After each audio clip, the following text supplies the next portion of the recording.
I tried so hard, my dear, to show that you're my every dream. Yet you're afraid each thing I do is just some evil scheme. A memory from your lonesome past keeps us so far apart. Why can't I free your doubtful mind and melt your cold, cold heart? Another crime before my time made your heart sad and blue. And so now you make me pay for things I didn't do. In anger, unkind words are said that make the teardrops start. Why can't I free your doubtful mind and melt your cold, cold heart? You'll never know how much it hurts to never see you smile.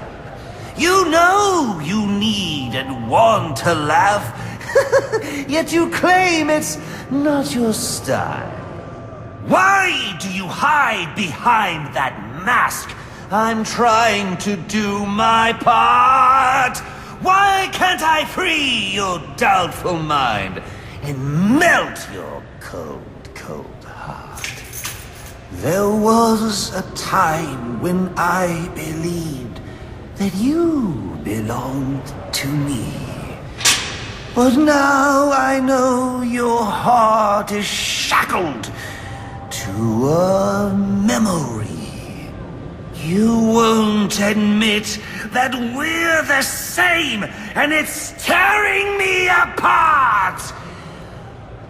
Why can't I free your doubtful mind and melt your cold, cold heart?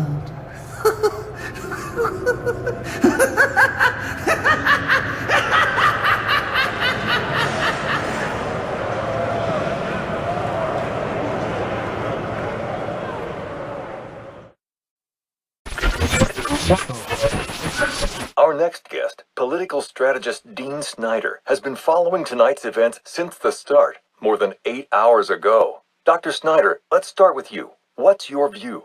Well, Jack, it's a travesty. The ultimate failing of the justice system. A vigilante cleaning up our streets after countless deaths and bombings? What has happened to our police force? And what about James Gordon? He didn't exactly prove himself tonight. Hold on a minute, Dean. Now, I'm no defender of the GCPD or Captain Gordon for that matter. Like you said, tonight's debacle is some reflection of his efficacy, but I can't see any police force in any municipality doing a substantially better job against criminals like this Joker character or any of the hired killers he's brought into town. I mean, these guys are a different breed. We've never seen anything like this. So for me, it's less a reflection on Gotham's cops and more of a reflection on the state of our country. A country where our mental health and education systems are so warped and broken that we produce criminals of this nature. You raise an interesting point, Hank, but what I'm wondering is what we'll do next. No, it's not an interesting point. It's just plain wrong. They're both wrong. This isn't about the police or the Batman. It isn't about the state of our nation somehow churning out a dangerous new batch of the criminally deranged. It's about the failing of one single institution. An institution which, in my view, represents the biggest threat to Gotham and its citizens. A time bomb, just waiting to go off. If tonight's events have taught us anything, it's that Blackgate is not the place to be housing our city's most dangerous offenders. Not one, but 2 prison breaks in the same night. All of tonight's tragedies would have been avoided if Gotham had a proper treatment facility for its top echelon offenders. A place with impenetrable security, where the most dangerous could be isolated, rehabilitated, and treated for their illness. A place like Arkham Asylum. And after what happened tonight, I promise the good people of Gotham that I will work tirelessly. I will lobby the city council, go to the governor if I have to, do everything in my power to get Arkham Asylum reopened, so we can all sleep a little easier. There you have it. Quincy Sharp placing the blame for tonight's events not on the Batman, not on the Joker, but on Blackgate Prison. and pledging to return Arkham Asylum to full operations. We'll be back with more from Mr. Sharp and our other guests when the Jack Ryder Hour continues after this message.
figured you'd be by. Sooner or later.